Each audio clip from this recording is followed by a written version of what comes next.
Alright, greetings and welcome to StabloidNews. Today I'm doing a review of the movie Men, which I only just saw the pre-screening. I think it's already out in America, but in Australia it's not due out for another 8 days.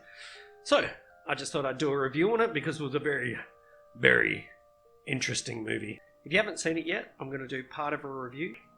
I'm going to dive deep. I'm going to give some theories and some breakdowns, and because there's a lot to talk about. So, I hope you enjoy. Do a spoiler review. So, if you just want to know kind of whether it's worth a watch or what to expect, I'll go over that briefly, and then I'll go into theories and breakdowns and all that stuff, and also let you know to click away before I go into spoiler territory. Firstly, I saw the movie thanks to Perth horror fans, and it's a group on Facebook, and it was an Australian pre-screening thanks to Vanessa Gudgeon. It was awesome. Men is from Alex Garland, the mind behind Ex Machina, and he adapted Annihilation for screen. It follows Harper Marlowe, played by Jessie Buckley, as she hires a cottage in a country town to self-rehabilitate after the end of a relationship.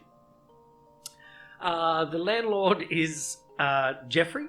He's played by Rory Kinnear, who I've never seen before, but he's absolutely a treat.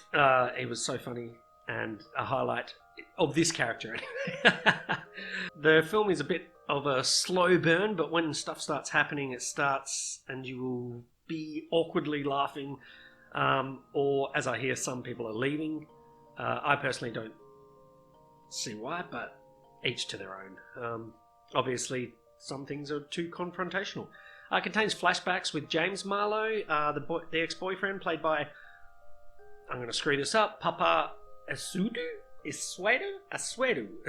Papa Asuedo. I'm going to go with Papa Asuedo. It's showing the breakdown and breakup of their relationship.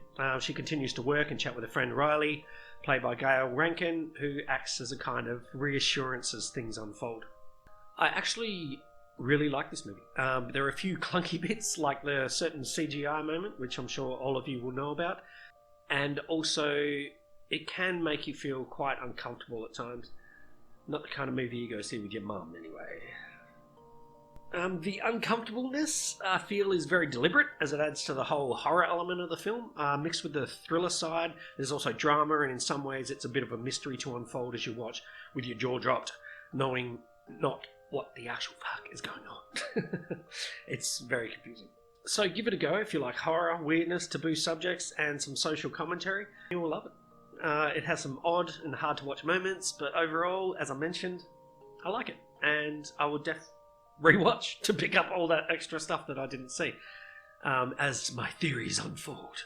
For those who come for the review, I definitely, before moving on to the spoilers, it was a very unique movie. It had me thinking the whole time, trying to unpack the scenes and what was happening and how she was feeling. And it's just, yeah, it's really good. So I definitely recommend, give it a shot, and let me know what you think in the comments below. Now we're going to enter the spoiler chats. Starting off, now that we're in the spoilers, welcome to what most of you have probably come for. The endings explained and theories, and also talk about the manginas. I got a mangina! I think the film is a metaphor for a trope outlook of that all men are the same. So they got Rory Kinnear to play all of them, and he done a great job, except that weird CGI uncanny moment with the kid. That just looked bad. It was like a deep fake that they didn't put enough time into. Probably could have done a better one from home, to be honest. He, for me, his character was the saving grace at points. There was very funny moments, and did a really good job of the more uncomfortable bits, but also like his character Jeffrey was just funny as. And most of the cinema was laughing when I was watching it. He brought fun and broke the deepness of it with all the stuff with like her ex's suicide and the naked stalker and all that. So it was really good to break that up. Not like that they weren't trying to make light of that, but yeah. So the main character is obviously suffering from trauma.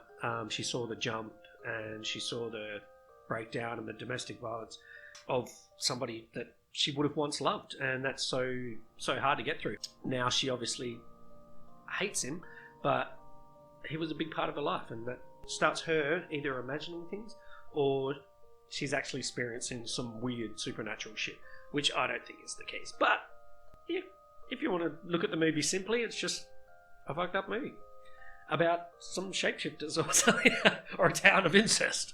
I think she's now broken, and she's struggling to come to terms with it all, and she sees every man as the same. She plays strong, but part of her blames herself because she thinks she could have done more or should have done more. The movie doesn't really show the side of it where her family's reactions or his family's reactions to it all, the pressures and judgment that comes with suicides and breakups. I feel like they deliberately left that out so that they could leave this all up into interpretation.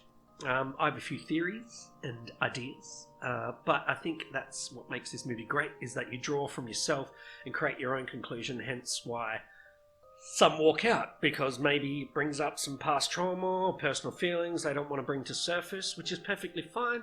We all know ourselves better than anyone else outside, so you don't have to be afraid to ever want to change or to change your situation if you feel uncomfortable or you feel unsafe. So take care of yourself and remember, you rock. My first theory is that it's all the filmmaker's way of telling a different story.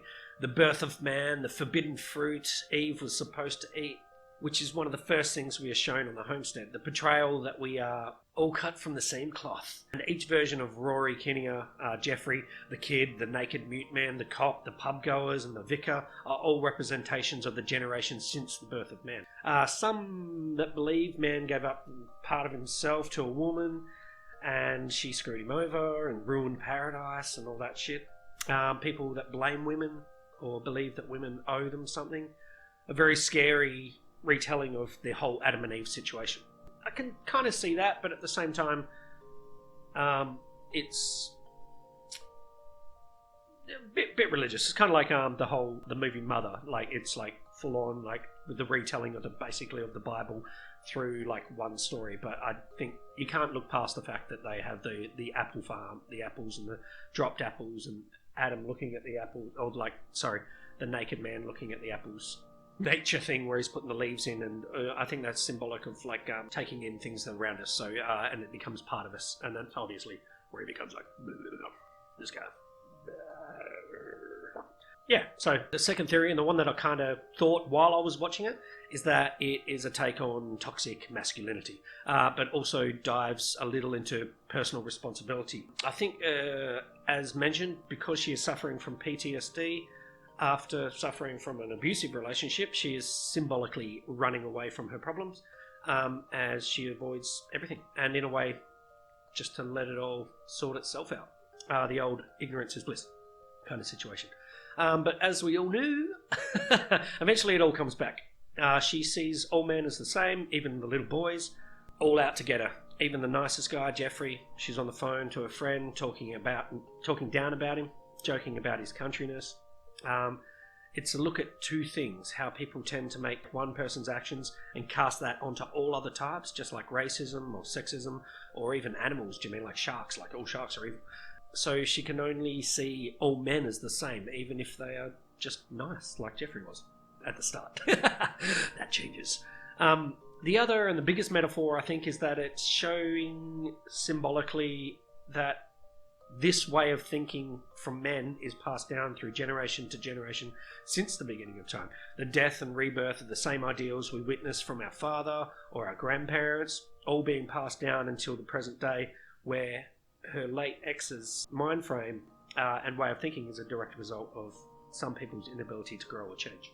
So we're passing down that same thing to our kids and to the next generation and all that stuff, unless we make a change now, which seems pretty relevant in our current social climate.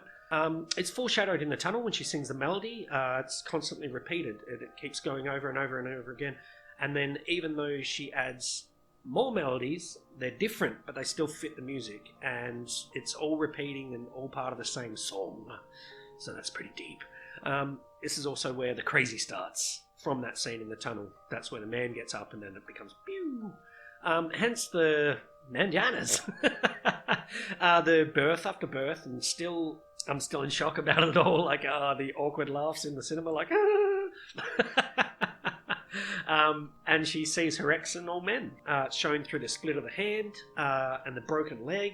It could be not as deep as that, but basically that's what, as I was watching, that's what I was getting from it. And once she like finally confronts that the real predator is her memories / trauma of her ex, he tried to force her to love him, entrap her like she owed him. But that's not how love works. She faces the fact that she can't blame herself because of his personal views. I guess that epiphany helps her calm, find a little inner peace, and it all stops. There's a lot to unpack, but that's what I like about it, and that's why I would definitely go rewatch it again. The last theory, and the most straightforward one, is that she gets drunk at the pub, and then when she finds out that the guy's been let out, she has a psychotic break, drives home, crashes her car, goes inside, thinks about ending it herself, calls a friend, and her friend's worried, so her friend comes down and then finds her in the morning with the car crashed, blood, and sitting there with a weird smile. Also, her friend was pregnant, so I don't know if that's significant. Maybe her friend's having a baby boy, and that brought up stuff within her about men, and I don't know, maybe it's also about her and her friends are actually together, and that's why the breakup was happening. I'm not too sure. There's a lot to theorize, but I think basically the main one is that toxic masculinity will keep developing if we keep passing on the same ideals, or our children keep witnessing the same things and the same way people from different generations treat women.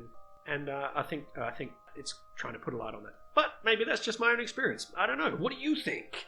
Let me know in the comments below. Alright, and check out another video. We got lots to come, and the channel's growing, and thank you all for your support. I'm really enjoying doing it, and I really enjoyed the movie, so... Goodbye. Stay wicked.